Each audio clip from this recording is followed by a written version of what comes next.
So hello everyone, welcome back to a new session. My name is Atul Rajput and in this session we are going to discuss कि जो हमारा CAPF assistant commandant का exam है उसमें जो past year papers आए हैं उनमें ज्योग्राफी से रिलेटेड कौन कौन से क्वेश्चन थे एंड कितने पास्ट ईयर पेपर्स का हम देखने वाले हैं 2021 से 2025 तक।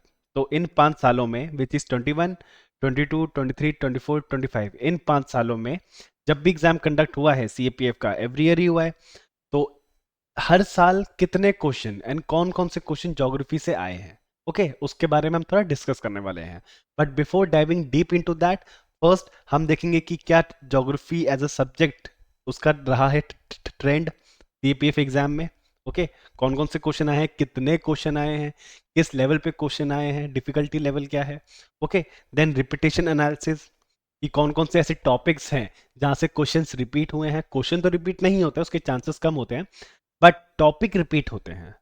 टॉपिक रिपीट होते हैं तो हम वो भी देखेंगे कि कहाँ से ज़्यादा क्वेश्चन आ रहे हैं टॉपिक से एंड किन टॉपिक से क्वेश्चन ज़्यादा नहीं आ रहे हैं। After that we are going to identify the depth, जो भी क्वेश्चंस आ रहे हैं उनकी डेप्थ क्या है, इजी लेवल पे है, मॉडरेट लेवल पे है एंड या फिर हार्ड लेवल पे है। लाइक यूपीएससी में जिस लेवल के क्वेश्चन आते हैं काफ़ी ज़्यादा हार्ड आते हैं, क्या CAPF में भी उसी लेवल के आते हैं? That we are going to analyse.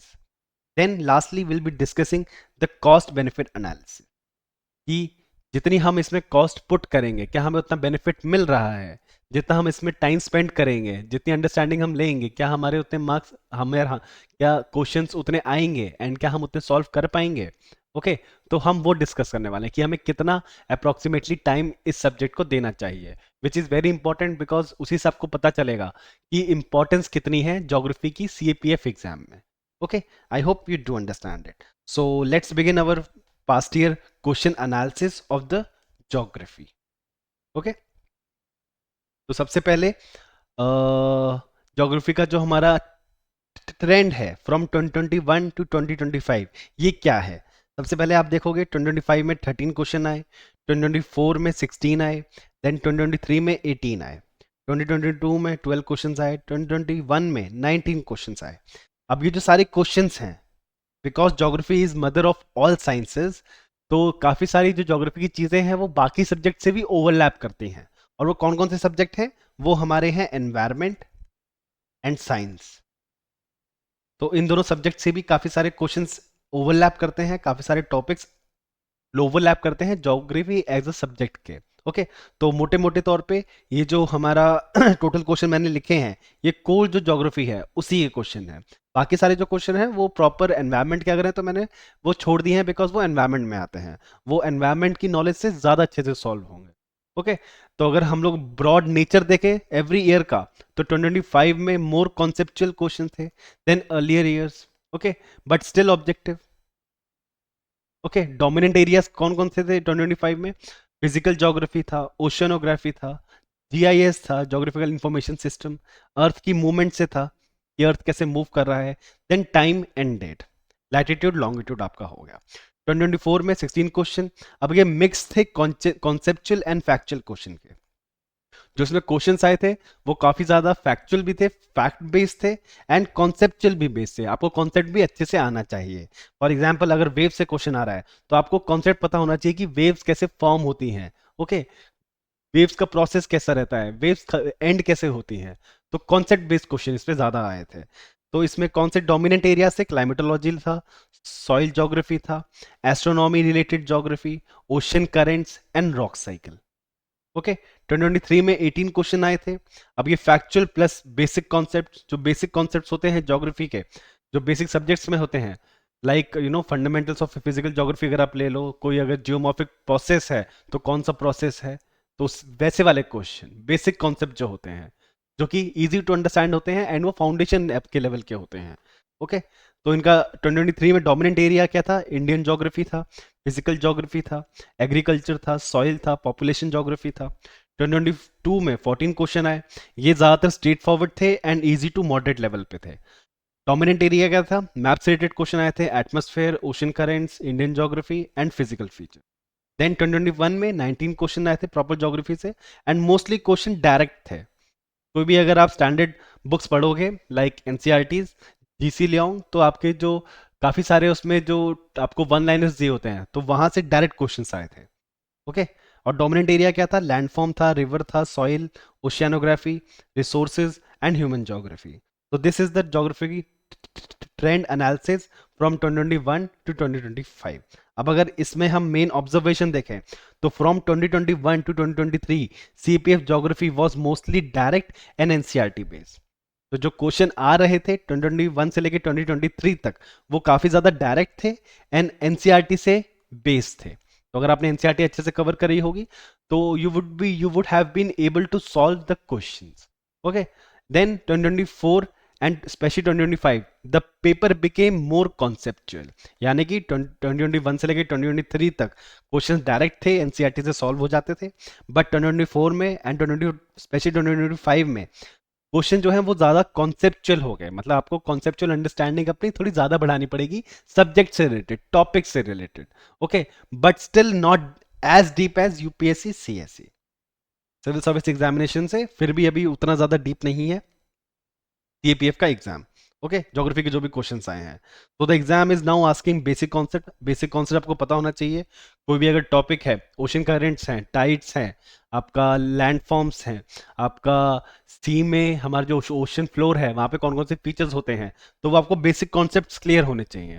Definition तो बाय हार्ट होनी चाहिए। Okay, then simple application of concepts. For example latitude longitude, तो अगर किसी भी एरिया का लोकेशन अगर हमें देखना है तो लैटिट्यूड लॉन्गिट्यूड इंपॉर्टेंट है या फिर नहीं है, तो some application of the concept. Okay, then limited factual support. Now it is no longer enough to memorise one liners only. अब वन लाइनर मेमोराइज करके रट्टा मार के आप क्वेश्चन अब सॉल्व नहीं कर सकते ज्योग्राफी के। व्हाई? बिकॉज 2024 में एंड 2025 में स्पेशली कॉन्सेप्चुअल बेस्ड क्वेश्चन ज्यादा आ रहे हैं। You have to make a mind framework.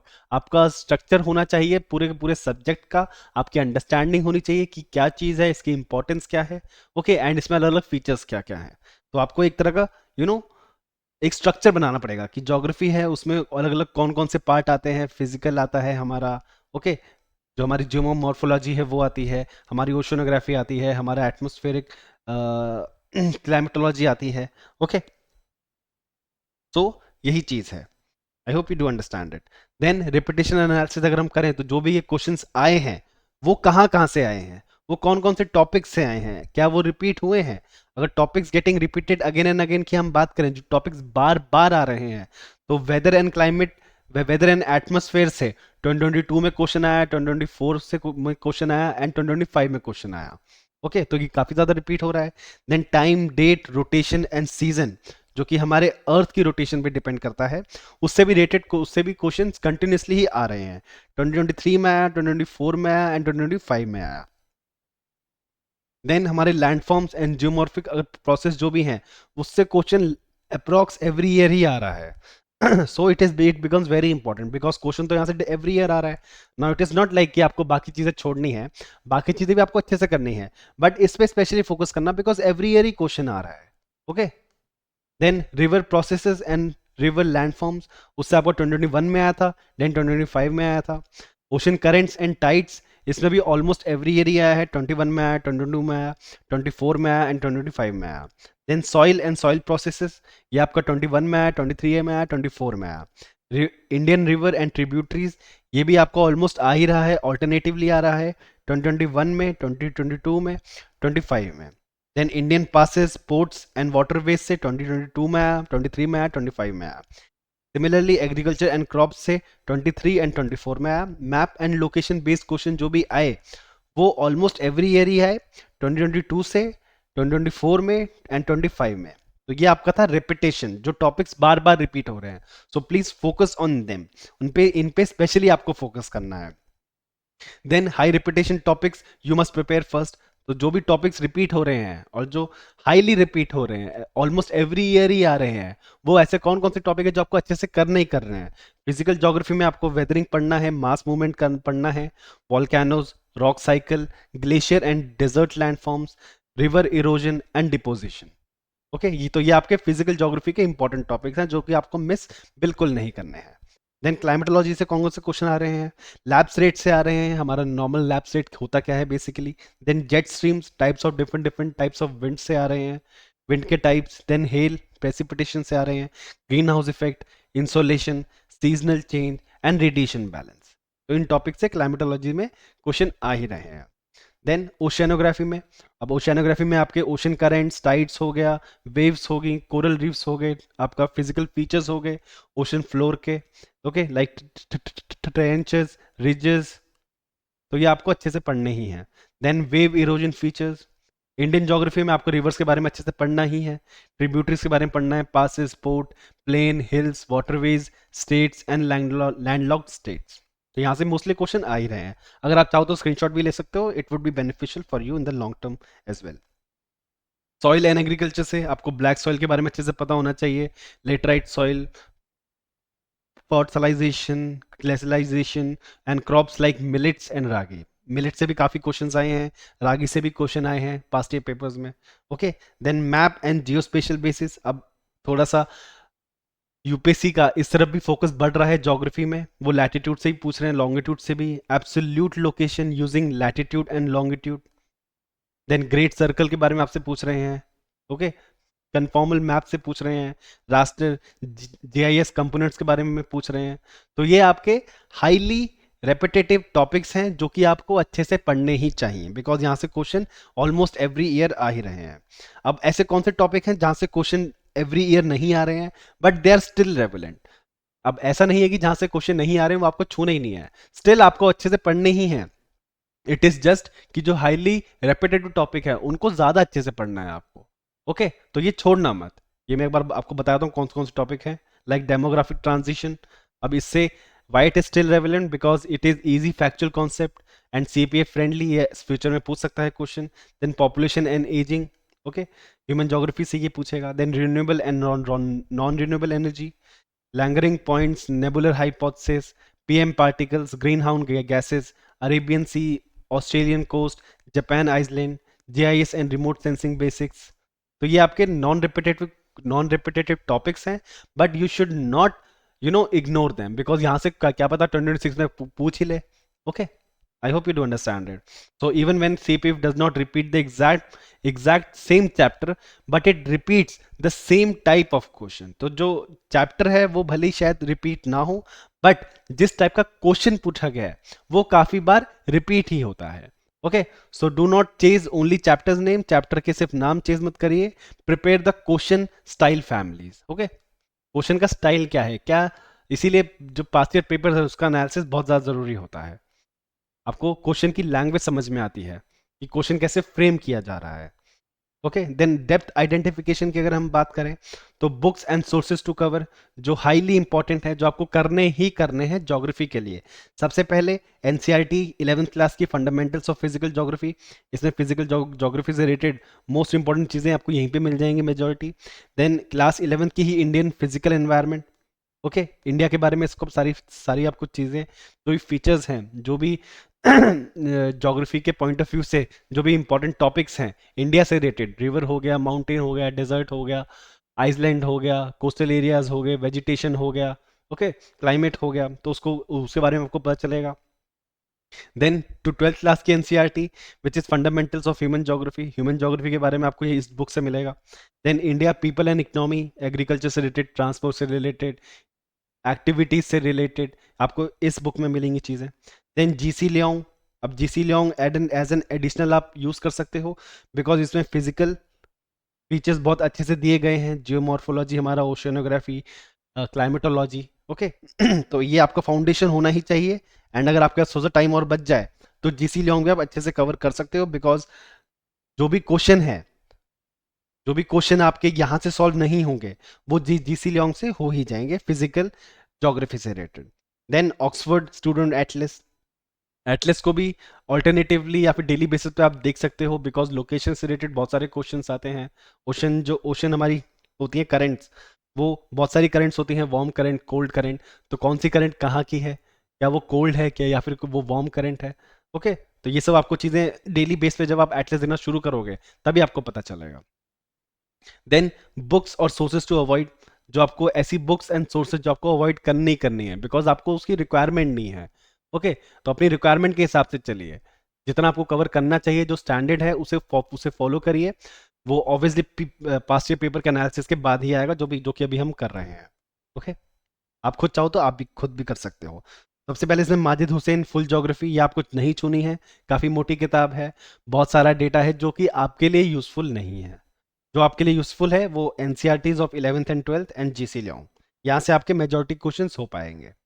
क्योंकि अगर आप माजिद हुसैन जैसी बुक कवर करने जाओगे तो एक तो बहुत सारी इंफॉर्मेशन है, जो आपका कॉस्ट बेनिफिट जो आपके लिए काम करेगा वो ठीक भी नहीं है। अच्छे से आप एक तो ढंग से बुक पढ़ नहीं पाओगे। ओके, अगर पढ़ भी ली तो उतना आपको क्वेश्चंस पेपर में दिखेंगे नहीं, बिकॉज वहां से पूछता ही नहीं है।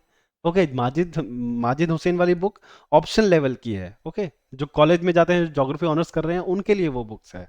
Then Savinder Singh advance physical geography books, ये भी आप छोड़ सकते हो। University level climatology and geomorphology books, ये भी आपको नहीं पढ़नी है। Then UPSC CSC optional geography books, optional तो बिल्कुल नहीं उठाना है आपको। Okay, I hope you do understand it. Then very lengthy environment books for geography topics, ये भी आपको नहीं उठाने हैं। These are the book you should avoid.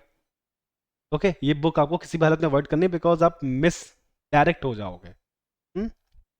Okay, so for CAPF, NCERT plus GC Leong plus Atlas plus past year question analysis is enough. Okay, इससे आपके majority जो questions हैं वो आपके कवर हो जाएंगे। कुछ क्वेश्चंस होंगे जो ऑब्वियसली किसी ना किसी एक स्टैंडर्ड, काफ़ी हाई स्टैंडर्ड वाली बुक से आएंगे, बट एक क्वेश्चन के लिए इतनी मोटी किताब पढ़ना लॉजिकल नहीं है। आपका एग्जाम भी नज़दीक है, तो try to focus on covering most of the questions. It is not like कि आपको हर एक क्वेश्चन का आपको आंसर आपको देना है। रिमेंबर कि ये जो सीएपीएफ का एग्जाम है ये एक रिलेटिव एग्जाम है। ओके, आपको बेहतर करना है जो बाकी बच्चे हैं उनसे, आपको एब्सोल्यूट मार्क्स नहीं लाने हैं। ओके, ये this is a relative exam. Then CPF geography and UPSC CSC geography, अगर हम कंपैरिजन की बात करें तो जो सीपीएफ की ज्योग्राफी है वो इजी टू मॉडरेट लेवल पे है, वो कॉन्सेप्चुअल अंडरस्टैंडिंग पे है, बेसिक फैक्ट्स पे है। बट यूपीएससी की जो सिविल सर्विस की ज्योग्राफी है वो बहुत ज़्यादा कॉन्सेप्चुअल है, बहुत ज़्यादा एप्लीकेशन बेस्ड है, बहुत ज़्यादा इंटरलिंक्ड है। इट इज़ नॉट लाइक कि अगर एक क्वेश्चन आया है, अगर आपको उसके बारे में आपने रीड किया है, पढ़ा भी है, तो इट इज़ नॉट नेसेसरी कि आप वो क्वेश्चन सॉल्व कर ही पाओगे। अगर आप अपनी नॉलेज को अप्लाई कर पाओगे, अगर अपनी नॉलेज को यूज कर पाओगे, तो फिर आप शायद वो क्वेश्चन सॉल्व कर लोगे। बट उसके चांसेस थोड़े कम रहते हैं, बिकॉज डायरेक्ट क्वेश्चन यूपीएससी में बहुत कम पूछता है। बहुत ज्यादा इंटरमिंक्ड क्वेश्चन होते हैं सिविल सर्विस एग्जाम में, और सीएपीएफ में डायरेक्ट क्वेश्चन होते हैं, बेसिक कॉन्सेप्चुअल क्वेश्चन होते हैं। Okay, so this is the difference between CAPF geography and UPSC CSC geography. अब नेचर क्या होता है, इसका ऑब्जेक्टिव होता है सिविल सर्विस एग्जाम में, ऑब्जेक्टिव प्लस डीप एनालिसिस होता है। डेप्थ इसमें मॉडरेट आती है, फैक्चुअल हो गया, आपका कॉन्सेप्चुअल हो गया। बट इस सिविल सर्विस में हाई आती है, बहुत ज़्यादा डेप्थ के क्वेश्चन आते हैं, बहुत ज़्यादा अंडरस्टैंडिंग पे डिपेंड करता है कि आप ज्योग्राफी के क्वेश्चन उसके सॉल्व कर पाओगे या फिर नहीं कर पाओगे। देन क्वेश्चन टाइप, सीपीएफ में आपके डायरेक्ट क्वेश्चन आते हैं, कॉन्सेप्ट चेक आते हैं एंड मैप बेस्ड आते हैं। सिविल सर्विस में इंटरलिंक्ड आते हैं, मल्टीपल टॉपिक्स को इंटरलिंक करके वो आपसे क्वेश्चन पूछ लेंगे। देन एनालिटिकल आते हैं, आपको वहीं पे एनालाइज करना है कि जो भी वो स्टेटमेंट बोल रहा है क्या वो सही है या फिर नहीं है, and that statement should absolutely be wrong in every situation, then it is considered to be wrong. Okay, plus current linkage, तो उसमें जो करंट अफेयर से लिंक करके भी काफी सारे क्वेश्चंस पूछते हैं। देन टाइम डिमांड, सीएफएफ में कंट्रोल्ड है, बट सिविल सर्विस में वेरी हाई है, काफी ज्यादा डिमांडिंग हो जाता है ज्योग्राफी सब्जेक्ट, जो कि टाइम बहुत ज्यादा डिमांड करता है for the civil service. Okay, then need diagram और आंसर राइटिंग, सीएपीएफ में आपको डायग्राम्स की जरूरत नहीं है, आंसर राइटिंग की जरूरत नहीं है, बट सिविल सर्विस में आपको है। Okay, need for academic depth इसमें सीपीएफ में लिमिटेड है, एंड सिविल सर्विस एग्जाम में much higher, it is much higher, because practical question पूछे जाते हैं, एनालिटिकल क्वेश्चन पूछे जाते हैं बहुत ज़्यादा इंटरलिंक्ड क्वेश्चन पूछे जाते हैं in the civil service examination. But CPF में उतने ज़्यादा नहीं है, लिमिटेड होता है। आपसे फैक्चुअल कॉन्सेप्चुअल क्वेश्चन पूछेंगे, थोड़ा बहुत मिक्स कर देंगे, बट उस लेवल पे नहीं जाएंगे कि अगर आपको आता भी है तब भी आप वो सॉल्व ना कर पाओ। ओके, एप्लीकेशन उतनी ज़्यादा हार्ड नहीं होगी। Okay, then the conceptual depth needed for CAPF exam. Okay, तो कितने डेप्थ की जरूरत है आपको, it is moderate level of depth, आपको मॉडरेट लेवल ऑफ डेप्थ की जरूरत है। अब कुछ टॉपिक्स ऐसे हैं जो कि आपको मस्ट है टू अंडरस्टैंड, ताकि आप वो समझ के, अगर आप वो समझ रखे हो तो किसी भी टाइप का क्वेश्चन आएगा आप सॉल्व कर पाओगे। लाइक अर्थ की रोटेशन एंड रेवोल्यूशन, उससे क्या क्या इम्पैक्ट होता है, क्लाइमेट पे क्या इम्पैक्ट होता है, वेदर पे क्या इम्पैक्ट होता है। ओके, जो लोकेशंस हैं, अलग अलग लोकेशंस हैं, उन पे क्या इम्पैक्ट होता है, वाटर पे क्या इम्पैक्ट होता है, लैंड पे क्या इम्पैक्ट होता है। Okay, then date line, time zone, solstice, seasons, इन सब चीज़ों के बारे में आपको अच्छे से पता होना चाहिए। प्रेशर ग्रेडियंट, कोरियोलिस फोर्स कैसे काम करती है, किन किन चीज़ों को इम्पैक्ट करती है। देन जियोस्ट्रॉफिक विंड, इससे तो डायरेक्ट क्वेश्चन आया है। Weathering types, mass movement, river processes, landform, volcano से काफ़ी सारे क्वेश्चन आए हैं, रॉक साइकिल से काफ़ी सारे क्वेश्चन आए हैं। तो ये आपके मस्ट हैं, you have to understand them, it is a must. Soil formation, tides and ocean currents, green house effect, GIS basis, then coral reef condition. तो ये आपको टॉपिक्स अच्छे से करने ही करने हैं। ओके, अब डेप्थ कितनी रिक्वायर्ड है, एज आई टोल्ड यू कि मॉडरेट लेवल की डेप्थ रिक्वायर्ड है, नॉट रिसर्च लेवल की जरूरत नहीं है, not option level like civil service exam. Multiple books आपको पढ़ने की जरूरत नहीं है, फाउंडेशनल बुक पढ़ सकते हो like GC Leong and NCERTs of class 11th and 12th। Okay, but deeper than one liner facts, it is not like कि वन लाइनर फैक्ट्स आपसे पूछे जाते हैं, एक दो वो स्टिल पूछ लेगा, बट ज्यादातर कॉन्सेप्चुअल क्वेश्चंस होंगे। ओके, सीएपीएफ में।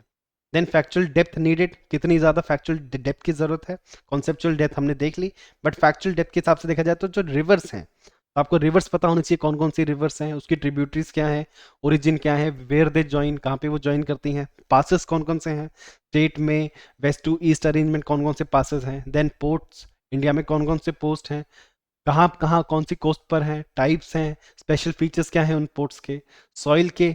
देन सॉइल में आपको रीजन पता होना चाहिए कि कौन सी सॉइल कहाँ मिलती है, वो पूरा फैक्ट बेस्ड हो जाता है। देन कैरेक्टरिस्टिक्स, क्रॉप सुटेबिलिटी, ये सारे फैक्ट्स में आ जाता है, ठीक है।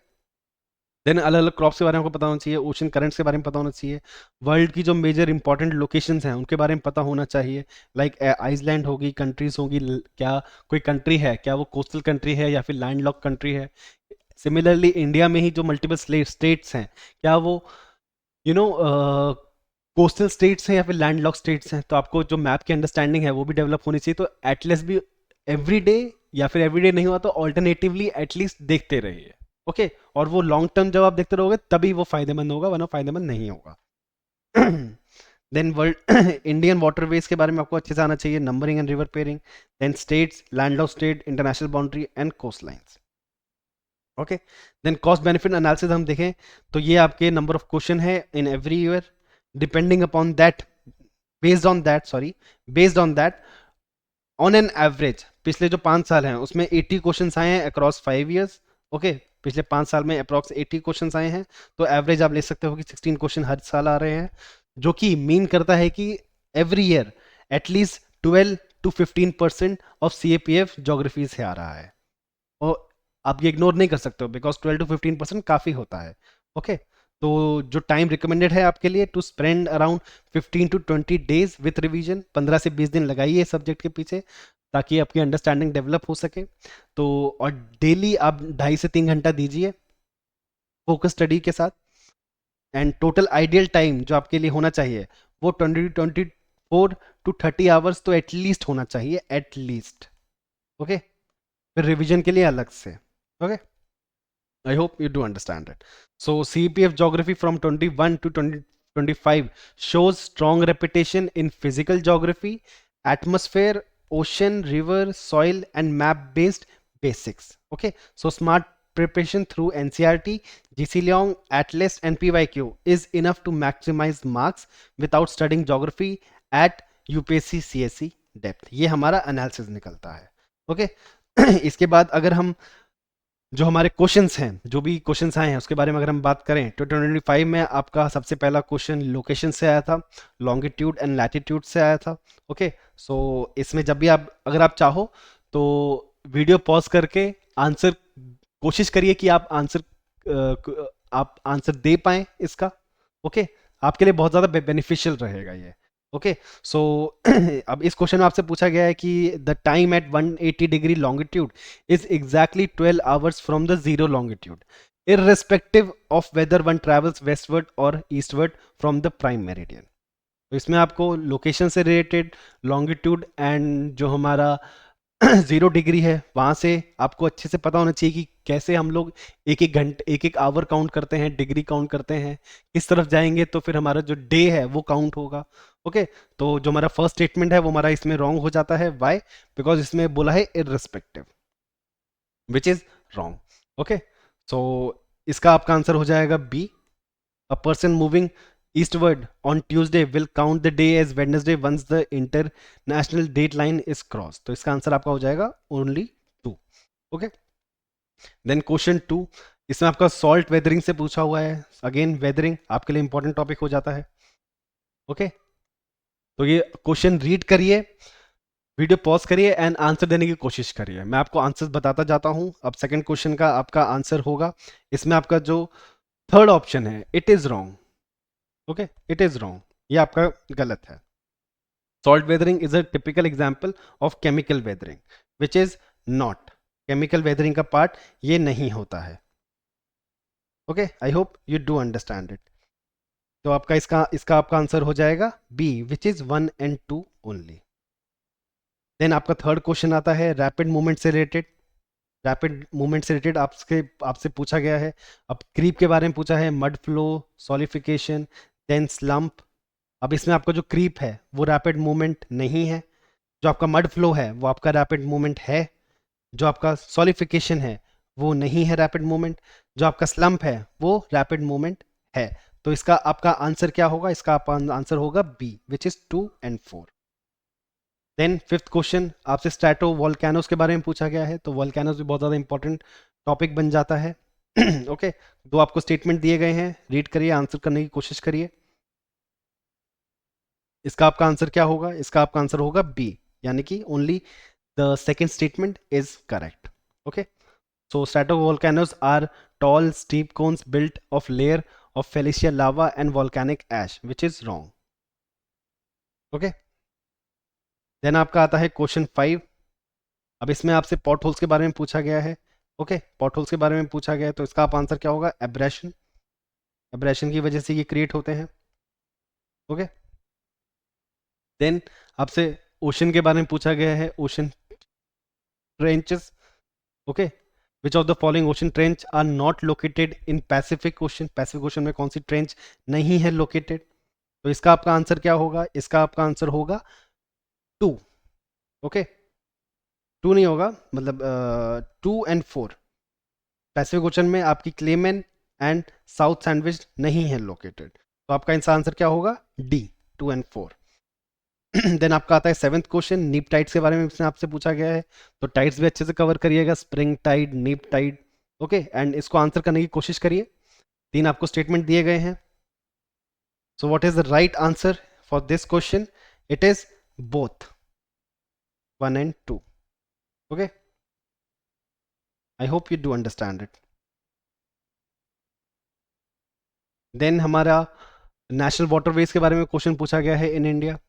ओके, इसमें पूछा गया है कि कौन सा पेयर ठीक है। नेशनल 1 क्या गंगा है? नेशनल वाटरवे 1 क्या गंगा से रिलेटेड है? नेशनल वाटरवे 10 क्या अम्बा से रिलेटेड है? देन नेशनल वाटरवे 10 क्या तापी से रिलेटेड है? इसके बारे में आपसे पूछा गया है, जो कि इसमें सिर्फ एक ही पेयर सही है। और वो कौन सा सही है? और वो कौन सा सही है? It is national waterway 1 which is Ganga, जो कि गंगा में मिलता है आपको। तो इसका आपका आंसर हो जाएगा 18 का 1। Okay, I hope you do understand it.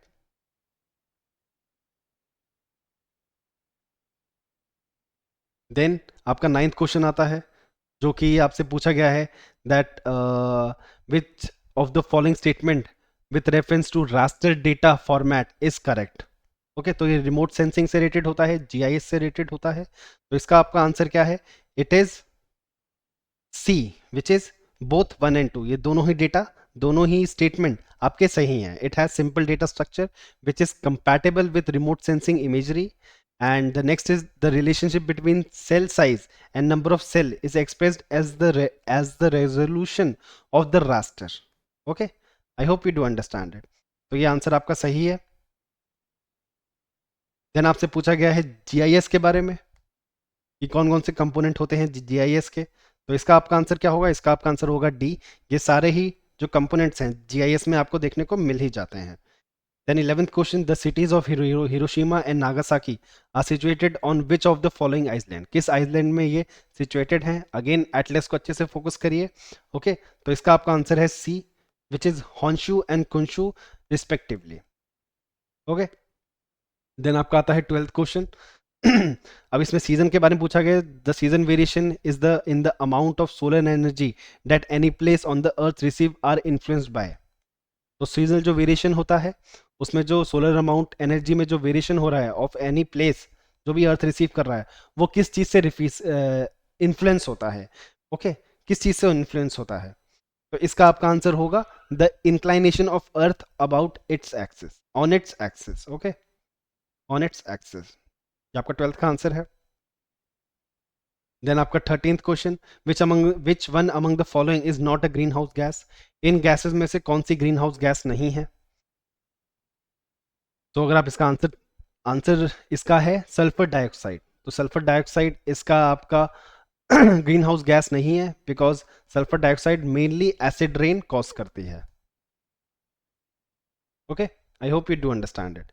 Then 2024 की अगर हम बात करें तो सबसे पहला जो क्वेश्चन है वो रोटेशन से रिलेटेड पूछा गया है कि अर्थ की जो रोटेशन है उसके बेस से पूछा गया है। Since the earth rotates by 5 degree each hour, time zones normally differ by 1 hour. Then again आपको कुछ स्टेटमेंट दी गई हैं, तो इसका आंसर क्या है? It is C. तो कौन सा ऑप्शन सही नहीं है? It is the second option. At the international date line, the calendar day changes, advancing a day for eastward and dropping back a day westward. Okay? So I hope you do understand it. तो इसमें सिर्फ और सिर्फ आपका second statement गलत है। Then type of wind. अब wind से भी काफी क्वेश्चंस इसमें पूछे जाते हैं जो कि आपके नॉर्मल कॉन्सेप्ट बेस्ड क्वेश्चन होते हैं। Okay second. तो सेकंड क्वेश्चन है आपका विंड से रिलेटेड। सो इसमें पूछा गया है आपसे, 3 स्टेटमेंट आपको दी गई हैं एंड आपसे पूछा गया है कि ये किस टाइप की विंड है। नाउ अब इसमें आपको अलग अलग विंड्स के बारे में अच्छे से पता होना चाहिए, लाइक जेट स्ट्रीम के बारे में, जियोस्ट्रोफिक, वेस्टर्लीज एंड ईस्टर्लीज। तो जो ये 3 स्टेटमेंट्स दी गई हैं, जो ये 3 स्टेटमेंट्स दी गई हैं, ये जियोस्ट्रोफिक विंड्स के लिए होती हैं। आपको लगेगा कि जो जेट स्ट्रीम है उनके लिए भी हो सकती हैं, बट जेट स्ट्रीम के लिए नहीं है ये जियोस्ट्रोफिक विंड है ये। ओके देन आपका थर्ड क्वेश्चन आता है, वेयर डज पॉर्टसोलाइजेशन टेक प्लेस? पॉर्टसोलाइजेशन कहाँ कहाँ प्लेस करता है? ओके तो इसका आपका आंसर है regions in high middle latitudes. Okay तो ये पॉर्टलाइजेशन है ये कूल और ह्यूमिड रीजन में in the high middle latitudes के वहां पे आकर करता है। Okay so regions in high middle latitudes. Then आपसे पूछा गया है नेबुलर हाइपोथेसिस के बारे में। नेबुलर हाइपोथेसिस के बारे में, for the origin of solar system is correct. इस स्टेटमेंट से कौन सा स्टेटमेंट सही है ये आपसे पूछा गया है। तो इसमें से कौन सा आपका सही है? It is the material in the rings get condensed and form the planets that revolve in orbits around the sun.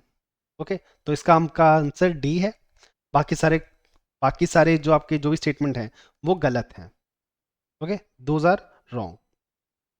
The next question, if it is 31st December in 2023 in New Zealand at the same time, what will be the date in Hawaii, Iceland at Alaska?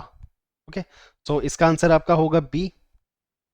Okay, B होगा इसका answer, which is both have 30 December 2023. तो ये location based, latitude and longitude based question है। तो locations अच्छे से करिएगा, latitude and longitude अच्छे से करिएगा। ओके देन आपका आता है 5th क्वेश्चन। ये आपसे हेलस्टॉर्म के बारे में पूछा गया है। ओके हेलस्टॉर्म के बारे में आपसे पूछा गया है। इसमें आपको अलग अलग स्टेटमेंट्स दी गई हैं एंड आपसे पूछा गया है कि कौन सी स्टेटमेंट इज नॉट करेक्ट। कौन सी स्टेटमेंट इज नॉट करेक्ट? तो आपकी फर्स्ट स्टेटमेंट सही है, सेकंड सही है एंड फोर्थ सही है, बट जो आपकी थर्ड स्टेटमेंट है ये आपकी गलत हो जाती है। Rain that forms in the warmer upper layer solidifies into tiny ice pellets or hailstorms in the lower sub-freezing layer. Okay, I hope you do understand. बाकी सारी स्टेटमेंट सही है, बट जो सी हमारी स्टेटमेंट है वो हमारी सी स्टेटमेंट गलत हो जाती है। देन आपको 2 लिस्ट दी गई हैं, दोनों लिस्टों को आपको मैच करना है। इसमें आपसे अलग अलग जो वाटर के करंट्स होते हैं, ड्रिफ्ट्स होती हैं, उसके बारे में आपसे पूछा गया है एंड आपको कुछ लोकेशन दी गई है एंड मैच करने के लिए आपको बोला गया है। तो इसमें आपका क्या आंसर होगा? It is D. डी आपका आंसर होगा। यानी कि जो हमारा कुरोशिरो करंट है वो हमारा पैसिफिक ओशन में है, जो हमारा अगुलस करंट है वो हमारा इंडियन ओशन में है, जो हमारा ईस्ट विंड ड्रिफ्ट है वो हमारा एंटार्क्टिक ओशन में है एंड जो एंटिलीज करंट है वो हमारा अटलांटिक ओशन में है। Okay, I hope you do understand it. Then eighth question, rock cycle के बारे में आपसे पूछा गया है कि इनमें से कौन कौन सा प्रोसेस फॉलो होता है इन द रॉक साइकिल। तो इसमें लिथिफिकेशन भी होता है, मेटामॉर्फिज्म भी होता है एंड सॉलिडिफिकेशन भी होता है। तो इसका आपका आंसर क्या हो जाएगा? It is D. It is going to be D. Then आपसे नाइन्थ क्वेश्चन पूछा गया है। अब ये किसके बारे में पूछा गया है? Temperature on the earth surface. Earth surface का जो टेम्परेचर है उससे रिलेटेड ये क्वेश्चन पूछा गया है, जो कि कॉन्सेप्चुअल बेस्ड हो जाता है। ये आपको चार स्टेटमेंट्स दी गई हैं, ये आपको चार स्टेटमेंट्स दी गई हैं एंड आपसे पूछा गया है कि कौन कौन सी स्टेटमेंट इसमें से सही है, कौन कौन सी स्टेटमेंट इसमें से सही है। तो ये चारों की चारों आपके स्टेटमेंट सही हैं। Okay, the temperature of surface is determined by net radiation. Net radiation भी डिपेंड करता है। Net radiation produces a radiant energy flow that can heat or cool a surface. Obviously, net radiation balance is usually positive during the daytime and negative during the night time. Then soil surface loses energy as temperature increases during the daytime. Okay, तो इसका आपका answer हो जाएगा D. Then tenth question, इसमें आपसे black soil के बारे में पूछा गया है बेसिक। तो सॉइल भी अच्छे से करिएगा। मैंने आपको बताया था कि soil is most repetitive question, most repetitive topic. तो यहाँ से क्वेश्चन हाईली चांसेस हैं कि एवरी ईयर ही आते हैं। तो इसमें आपको ब्लैक सॉइल के बारे में पूछा गया है। Okay, then with regard to statement given above which of the following is और आर करेक्ट। कौन सी स्टेटमेंट इसमें से सही है? ओके, कौन सी स्टेटमेंट इसमें से सही है? Wait a second. इसमें आपको दो स्टेटमेंट दी गई हैं एंड जो सी स्टेटमेंट है which is statement one is correct but statement two is false, ये सही नहीं है। आपका सही इसमें आंसर क्या है? It is the A. both statement are correct and the statement 2 is both statement are correct and statement 2 is the correct explanation of the statement 1। तो ये आपके जो चार ऑप्शन है इनमें से आपका ए इसका आपका आंसर हो जाएगा depending upon these two statement. Okay, I hope you do understand it. Then आपका 11th question, which of the following countries is not a part of Arabian Peninsula. Arabian Peninsula के बारे में आपसे क्वेश्चन पूछा गया है। तो इनमें से कौन सा नहीं है? कुवैत है, ओमान है, येमेन है, बट लीबिया आपका इसमें नहीं है। Is not, Libya is not part of Arabian Peninsula. Okay, then 12th question, with reference to south coast of Australia which of the following statement is are correct. It is situated along the Indian Ocean. It experiences rain during its winter months in December and January. तो इसमें से कौन सा आपका question answer statement सही है? It is the first statement. तो आपका जो फर्स्ट स्टेटमेंट है वही आपका सही है, सेकंड स्टेटमेंट आपका इसमें रॉन्ग हो जाता है। ओके, देन आपका 13th question, in sun earth system the distance between Lagrange point L2 and L3 is about. इसका आंसर है आपका 32 करोड़ किलोमीटर्स। ओके, देन आपका 14th question, with regard to green house effect, green house effect से related इनमें से कौन सा statement सही है? तो इसमें से आपका स्टेटमेंट सही है सी। इसमें आपका सही हो जाता है, it can take place inside a glass chamber where short wavelength infrared radiation can pass through it and long wavelength infrared radiation can not pass through it. Okay, I hope you do understand it. Then 15th question, 15th question आपसे particulate matters के बारे में पूछा गया है। Okay, इसमें statement दी गई है एंड आपसे पूछा गया कि कौन सा स्टेटमेंट सही है about the particulate matters. Okay, which is PM1। तो इसमें आपका आंसर हो जाता है C. These are extremely fine particles of diameter less than 1 micron. Okay, I hope you do understand it. Then आपका 16th क्वेश्चन आ जाता है, which one of the following statement about the solstice, an event that occurs when the sun appears to reach most northerly or southerly, is correct। तो आपको इसमें से कुछ statements दी गई हैं, तो इसमें से आपकी कौन सी स्टेटमेंट सही है? इसमें से आपकी कौन सी स्टेटमेंट सही है? It is the C, which is the summer solstice occur in northern hemisphere on June 21 and on December 21st of the southern hemisphere. Okay तो आपका इसमें सी स्टेटमेंट आपकी इसमें सही हो जाती है. देन 2023 में आपसे पूछा गया है विच one of the following which one is the most abundant of all the elements on earth. जो भी अर्थ पे एलिमेंट्स हैं उसमें से सबसे ज्यादा अबंडेंट इनमें से कौन है?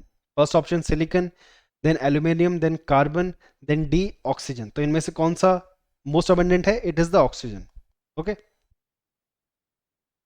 देन क्वेश्चन 2, इसमें आपसे पूछा गया है कि जो भी विच one of the following permeable rock that allows water to pass through it. In rock में से कौन सा ऐसा रॉक है जो वाटर को अलाउ करता है कि वो पास कर सके? तो इसका आपका आंसर क्या हो जाएगा? लाइमस्टोन. तो इसका लाइमस्टोन आंसर है. लाइमस्टोन वाटर को अपने पास से अपने अंदर से पास होने देता है. ओके देन थर्ड क्वेश्चन आपका आ जाता है. देन इसमें आपसे पूछा गया है deepest inland and protected port on the east coast of India. East coast of India. तो ईस्ट कोस्ट के हिसाब से कौन सा आंसर आपका, कौन सा ऑप्शन आपका आंसर बन जाता है? It is Visakhapatnam. Okay then आपसे पूछा गया है क्वेश्चन 4, इसमें आपसे ड्रमलिन्स के बारे में पूछा गया है. ड्रमलिन्स के बारे में तो इसमें से कुछ स्टेटमेंट दी गई हैं एंड पूछा गया है कौन सा आंसर है आपका. It is the first statement. It is a streamline hill molded in a glacial drift in a till plains. Okay, I hope you do understand it. Then question 5, which one of the following is the busiest sea route and links to industrially developed regions in the world? अब जो भी ये root दिए गए हैं आपको option में, इनमें से कौन सा बिजिएस्ट रूट है एंड लिंक करता है इंडस्ट्रियली डेवलप्ड रीजन्स को इन द वर्ल्ड? ओके तो इसमें आपका कौन सा आंसर, इसमें आपका कौन सा हो जाता है? It is the North Atlantic sea route. Because वहाँ पे इंडस्ट्रियल रीजन्स हैं, वहाँ पे अलग अलग इंडस्ट्रियल रीजन्स को जोड़ा जाता है. फॉर एग्जाम्पल वहाँ पे अफ्रीका भी आपका आ गया, यूरोप भी आ गया, नॉर्थ अमेरिका भी आ गया, साउथ अमेरिका भी आ गया. Okay I hope you do understand it. Then question 6, इसमें आपसे फार्मिंग के बारे में पूछा गया, टाइप्स ऑफ फार्मिंग के. कुछ आपको स्टेटमेंट्स दी गई हैं and based on that statement आपको टाइप ऑफ फार्मिंग निकालनी है. तो जो आपको स्टेटमेंट दिए गए हैं ये आपका इसमें इसके बेस पे जो आपका आंसर बन जाता है it is subsistence farming. Okay I hope you do understand it. Then आपका आता है 7th क्वेश्चन, जिसमें आपसे पूछा गया है change in the season of earth.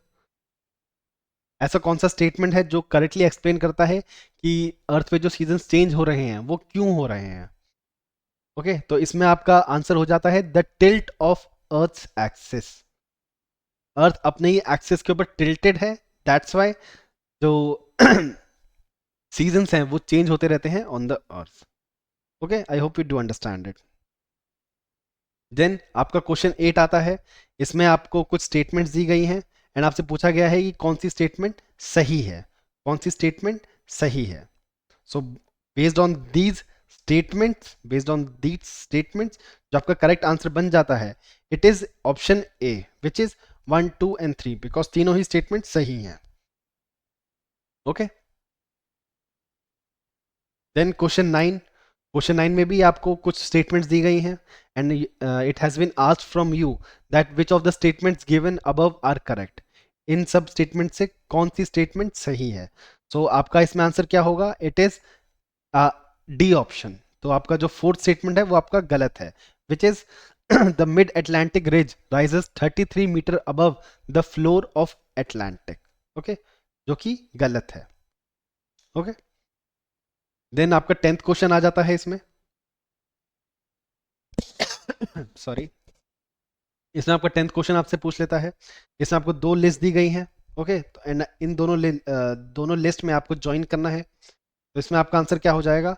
इसमें आपका आंसर हो जाएगा सी, विच इज जो पेरिस है वो नॉर्थ अमेरिका में है, जो आपका स्टेपीज है वो आपका यूरेशिया में है, जो आपका पंपास है वो आपका साउथ अफ्रीका में है एंड जो आपका वेल्ड है वो आपका साउथ अमेरिका में है. Okay I hope you do understand it. Then 11th question आपका आता है consider the following statement about millets. Millets के बारे में आपसे पूछे गए हैं, कुछ स्टेटमेंट आपको दी गई हैं and based on that statements आपसे पूछा गया कि कौन कौन सी स्टेटमेंट सही है, कौन कौन सी स्टेटमेंट सही है। तो कौन सी आपकी स्टेटमेंट सही हो जाती है? सारी की सारी, बिकॉज सारी स्टेटमेंट सही है। Millets are often referred to as climate resistant crops because they can grow on arid lands with minimal inputs and maintenance. Okay, then millets are good source of mineral dietary fiber, antioxidants and protein. Then millets including sorghum account for less than 3% of the global grain trade. Okay, then 12th question आपसे पूछा गया है, population के बारे में question पूछा गया है। दो आपको स्टेटमेंट दी गई है, दो आपको स्टेटमेंट दी गई है। तो इसमें से आपका आंसर क्या हो जाएगा? इसमें से आपका आंसर हो जाएगा B, which is second statement. सिर्फ आपका सेकंड स्टेटमेंट सही है, फर्स्ट स्टेटमेंट आपका सही नहीं है। ओके, 13th का आंसर, 13th में आपसे बर्चन्स के बारे में पूछा गया है। ओके, बल्चन्स के बारे में पूछा गया है। अब बल्चन होते क्या हैं असल में? Barchans are the barchans are Thar desert in India. These are the landforms found in the Thar desert. Thar desert पे आपको इनकी लैंडफॉर्म्स मिलती हैं, बल्चन्स वाले। Okay, I hope you do understand it. Then जो सेकंड स्टेटमेंट है आपका, सेकंड स्टेटमेंट आपका गलत हो जाता है, because the windward side has conclave slope with maximum height at the centre. Wrong, but there are two ends of the barchans called horns. ये आपका सही हो जाता है, बल्चन्स आपका ऐसा ही होता है। तो इसमें आपका आंसर क्या हो जाएगा? इसमें आपका आंसर हो जाएगा सी। ओके, देन अगेन सॉइल से रिलेटेड क्वेश्चन आया है। ओके, सॉइल से रिलेटेड क्वेश्चन आया है। लेटराइट सॉइल के बारे में आपसे पूछा गया है, रेड सॉइल के बारे में पूछा गया है। ओके, तो इन स्टेटमेंट्स में से कौन से स्टेटमेंट आपके सही हैं? इन स्टेटमेंट से कौन से स्टेटमेंट आपके सही है? It is the third and fourth. जो आपका थर्ड स्टेटमेंट है एंड जो फोर्थ स्टेटमेंट है वो सही है, बाकी दोनों स्टेटमेंट गलत है। ओके, फिफ्थ क्वेश्चन आपसे पूछा गया, which of the following statements about ragi crop grown in India is correct. Ragi के बारे में पूछा गया है, अभी मिलेट्स के बारे में पूछा था, अब रागी के बारे में पूछ लिया। ओके, तो जो भी एग्रीकल्चर वाले टॉपिक्स हैं वो भी आपके लिए इंपॉर्टेंट हो जाते हैं। ओके, ये फैक्चुअल बेस्ड क्वेश्चन होते हैं, इनमें ज़्यादा कॉन्सेप्ट नहीं होता, ये फैक्ट्स पे ज़्यादा डिपेंड करते हैं ये सारे के सारे क्वेश्चन। तो इसमें आपका आंसर क्या हो जाएगा? इसमें आपका आंसर हो जाएगा A, which is it is a millet crop grown in drier parts of south India. Then 16th question, 16th question में आपसे रॉक स्ट्रक्चर्स के बारे में पूछा गया है। कुछ आपको स्टेटमेंट्स दी गई हैं, कुछ आपको स्टेटमेंट्स दी गई हैं, एंड आपसे पूछा गया है कि which of the statements given above are correct. कौन कौन सी स्टेटमेंट इसमें से सही है? तो इसमें से 1, 3 एंड 4 आपकी सही है। सेकंड आपकी स्टेटमेंट सही नहीं है, slate is a non clastic sedimentary rock, it is not. बाकी सारी स्टेटमेंट आपकी सही है। देन आपका आता है 17th क्वेश्चन, इसमें आपका आपसे सॉइल के बारे में पूछा गया, soil formation process that places in Humde's floating fields in Loktak Lake of Manipur. Which of the following soil formation? Okay. तो कौन से soil formation take place करती है in this given place Manipur Loktak Lake में? It is C, which is glaciation. Okay. Then 18th question आपका, which of the following statement is correct about the spring tides. अभी हमने देखा था जो हमारा 2023 में जो क्वेश्चन आया था, 2024 में हमारा क्वेश्चन आया था, वो हमारा आया था नीप टाइड्स के बारे में, एंड 2023 में हमसे पूछा गया है स्प्रिंग टाइड्स के बारे में। तो टाइड्स भी आपके लिए बहुत ज़्यादा इंपॉर्टेंट हो जाता है, tides, ocean currents, waves. Okay, ये सारे सारे आपके फैक्चुअल डेटा होते हैं, फैक्चुअल क्वेश्चंस होते हैं जो कि आपको वहाँ पे आंसर करने होते हैं। तो आपके लिए फैक्चुअल क्वेश्चंस भी बहुत ज़्यादा इंपॉर्टेंट हो जाते हैं। Now which of the following statement is correct about the spring tides. Spring tide से रिलेटेड कौन सा स्टेटमेंट इसमें सही है? It is the C, the high tide is higher than average high tide and the lower tide is lower than the average lower tide. Okay, इसमें जो tidal range है वो बहुत ज़्यादा होती है। ओके, वो बहुत ज़्यादा होती है। देन 2022 की अगर हम बात करें तो क्वेश्चन 1 आपसे पूछा गया था, ट्रफ एंड रिज क्या होते हैं ये ट्रफ एंड रिज? तो these are the elongated area of low pressure and of high pressure respectively.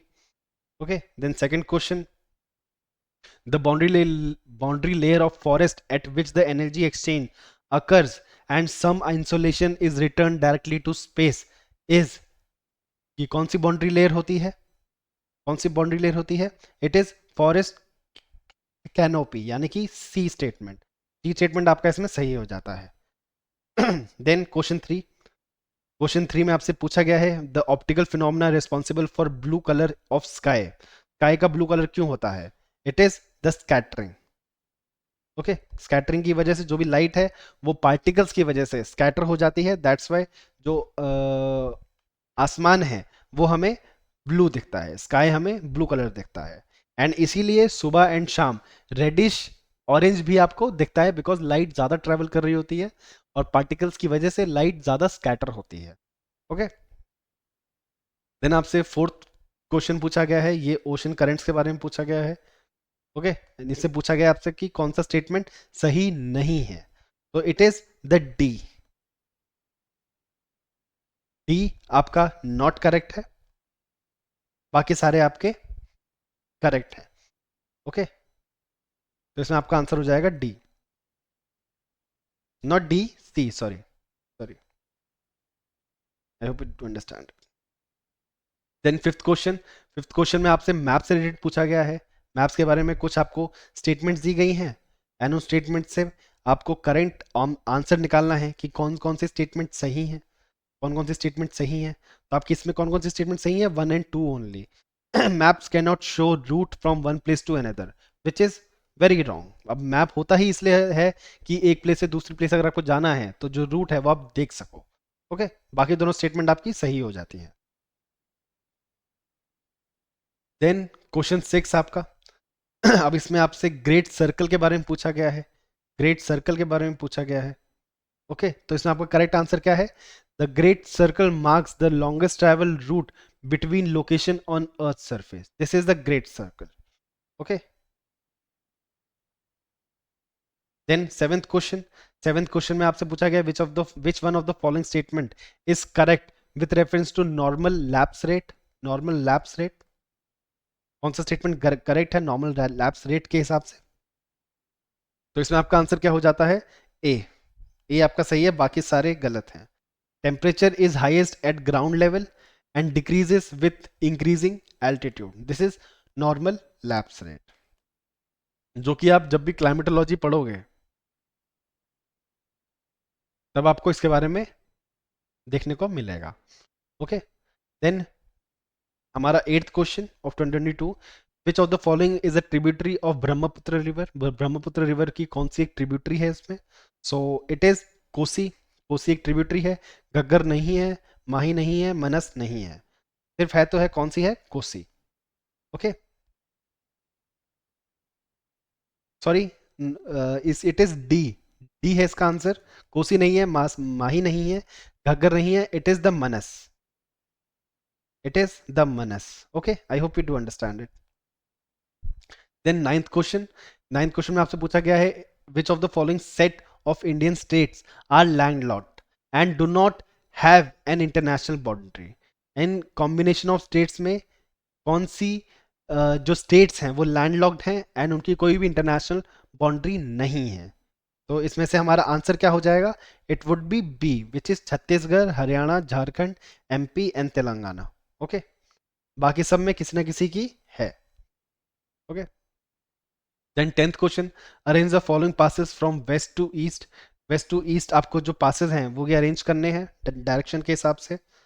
आपसे पूछा गया बारालाचा, शिपकीला, जलेपला, बोमडीला। तो इसमें आपका आंसर क्या हो जाएगा? It is 1, 2, 3 and 4, which is option A.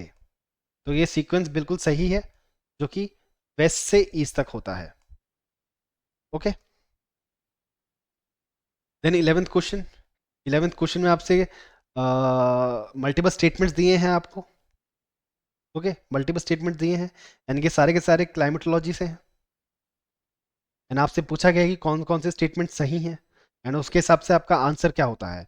So among this statements 2 and 3 are only right. Second और थर्ड स्टेटमेंट आपका सही है, फर्स्ट आपका स्टेटमेंट सही नहीं है।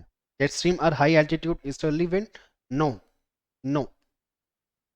ओके, देन ट्वेल्थ क्वेश्चन आपसे पूछा गया है, लिस्ट 1 को लिस्ट 2 से मैच करना है। ओके, इसमें आपसे इसका एक बार आप रीड कर लीजिए। ओके, तो इसमें आपका आंसर क्या होगा? इसमें आपका आंसर होगा बी, विच इज जो भाबर है वो एक ग्रेवल है, वो एक ग्रेवल है। जो आपका भांगर है वो आपका एक कंकड़ है। जो आपका खादर है वो आपका सिल्ट है। एंड जो आपका डेल्टा है वो आपका एक मार्श है। ओके, सो इसमें आपका आंसर होगा बी। ओके, देन हमारा आता है 13th क्वेश्चन। इसमें सी पोर्ट से डेट को पूछा गया है। ये आपको 3 स्टेटमेंट्स दिए गए हैं, 3 स्टेटमेंट्स दिए गए हैं आपको, एंड उसी के हिसाब से आपको ऑप्शन दिए गए हैं। Now what is the answer of this question? It is the D option, यानी कि 2 एंड 3 ही आपके सही है, फर्स्ट स्टेटमेंट आपका सही नहीं है। ओके, देन 14th क्वेश्चन, सॉलिफिकेशन पूछा गया इसमें आपसे। Solifluction is a geomorphic process involving a special type of that is notified in okay, तो इसमें आपका आंसर क्या होगा? It is in a permafrost region, permafrost region में ये मिलता है। ओके, देन 2021 की अगर हम बात करें तो 2021 में कौन कौन से क्वेश्चन आए थे? अभी तक हमने 25 देखा, 24 देखा, 23 देखा एंड 22 देखा। ये हमारा लास्ट ईयर है of geography questions analysis of this UPSC CAPF. Okay, तो फर्स्ट इसमें से आपको पूछा गया है कि which one of the following is not a desert river. इनमें से कौन सी एक डेजर्ट रिवर नहीं है? तो इसमें आपका आंसर क्या हो जाएगा? It is Barack. बराक हमारी एक डेजर्ट रिवर नहीं है। बराक हमारी असम एंड जो हमारा मणिपुर है वहां पे ये फ्लो करते हैं। It is not a desert river, बाकी हमारी डेजर्ट रिवर है। ओके, देन सेकंड क्वेश्चन, इसमें आपसे रॉक्स के बारे में पूछा गया है। The heaviest rocks which are rolled along the river bed in river transport come under which type of load? किस टाइप ऑफ लोड के अंदर आते हैं ये? Now it is the traction load. Okay, तो डी इसका आंसर हो जाएगा। सॉल्यूशन लोड नहीं है, सस्पेंशन लोड क्लास नहीं है, सॉल्टेशन लोड नहीं है, it is a traction load. Then question three में आपसे जो कोरल्स होते हैं, कोरल रीफ्स होते हैं, उसकी ग्रोथ के बारे में क्वेश्चन पूछा गया है। तो कोरल्स भी एक इंपॉर्टेंट टॉपिक बन जाता है। ओके, तो इसका आपका आंसर क्या होगा? इसका आपका आंसर होगा कि ये जो स्टेटमेंट्स आपको दिए गए हैं, ये जो स्टेटमेंट्स आपको दिए गए हैं, इसमें से सिर्फ 2, 3 एंड 4 सही हैं। फर्स्ट आपका सही नहीं है, यानी कि फ्रेश वाटर की ज़रूरत नहीं होती for the growth of the corals. बाकी सब चीज़ों की ज़रूरत होती है, फ्रेश वाटर की नहीं होती। कोरल्स हमेशा सैलाइन वाटर में आपको मिलेंगे, फ्रेश वाटर में नहीं मिलेंगे। ओके, देन आपका फोर्थ में आपसे कन्वेंशन करेंट्स के बारे में पूछा गया है। Which move the tectonic plates are found in which layer of the earth? Convention currents आपको किस अर्थ की लेयर में मिलते हैं, ये आपसे पूछा गया है। तो आपसे कहाँ से मिलती है? क्रस्ट में नहीं मिलते, आउटर कोर में नहीं मिलते, इनर कोर में नहीं मिलते, मैंटल में मिलते हैं convention currents. Okay, then fifth question, which one of the following is not a type of chemical weathering? इसमें इन टाइप में से कौन सा केमिकल वेदरिंग का टाइप नहीं है? It is the salt crystal growth. Carbonation solution chemical weathering में आता है, हाइड्रोलाइसिस केमिकल वेदरिंग, और ऑक्सीडेशन केमिकल वेदरिंग में आता है। बट जो हमारा सॉल्ट क्रिस्टल ग्रोथ है वो केमिकल वेदरिंग में नहीं आता है। ओके, तो ये आपका आंसर हो जाएगा। देन सिक्स क्वेश्चन, आपको दो लिस्ट दी गई हैं। ओके, माउंटेन्स माउंटेन्स दिए गए हैं एंड उनकी लोकेशन के बारे में दिया गया है। ओके, ये हो जाएगा, ये हो जाएगा। ओके, तो इसका आपका आंसर क्या होगा? इसका आपका आंसर होगा बी, विच इज उरल्स आपको मिलेंगे रशिया में, अपलाचिन्स आपको मिलेंगे नॉर्थ अमेरिका में, ड्राकेंसबर्ग आपको मिलेंगे साउथ अफ्रीका में, एंड एंडीज आपको मिलेंगे साउथ अमेरिका में। ओके, तो इसमें आपका आंसर क्या हो जाएगा? It would be the B option. B option आपका सही हो जाएगा इसमें। Then seventh question, which of the following main types of iron ores found in India? इन टाइप्स में से कौन से मेन आयरन ओर्स के टाइप है जो कि इंडिया में मिलते हैं? तो कौन कौन से मिलते हैं? It is it is 1, 2 and 4। Haematite मिलता है, मेगाटाइट मिलता है एंड सिल्ड्रेट मिलता है। लेमोनाइट इंडिया में नहीं मिलता है। ओके, तो आपका आंसर क्या हो जाएगा? It would be 1, 2 and 4. Then 8th question, which one among the following is not a renewable energy source? तो जो भी एनर्जी का चैप्टर है आपका एनर्जी ज्योग्राफी में, वहां से ये क्वेश्चन पूछा गया है एंड आपसे पूछा जा रहा है कि इन ऑप्शन में से कौन सा एक रिन्यूएबल एनर्जी नहीं है. सो of course it is the answer is nuclear. Nuclear energy हमारी रिन्यूएबल नहीं है. सोलर है, विंड है, हाइड्रो इलेक्ट्रिक है, बट न्यूक्लियर हमारी रिन्यूएबल एनर्जी नहीं है. Okay. Then caves, arches, stacks and stumps are landscape feature of which of the following? क्या वो रिवर के हैं, वेव के हैं, लाइमस्टोन के हैं या फिर विंड के हैं? तो किसके होते हैं ये वेव के हमारे फीचर्स होते हैं, लैंडस्केप फीचर्स होते हैं. Okay. Then the 10th question, इसमें आपसे ट्रॉपिकल रेन फॉरेस्ट के बारे में पूछा गया है कि इन स्टेटमेंट में से कौन सी स्टेटमेंट सही है. तो इसमें आपका कौन सा ऑप्शन सही हो जाता है? इट इज द डी, यानी कि सारी स्टेटमेंट सही हैं. ओके, सारी स्टेटमेंट सही हैं.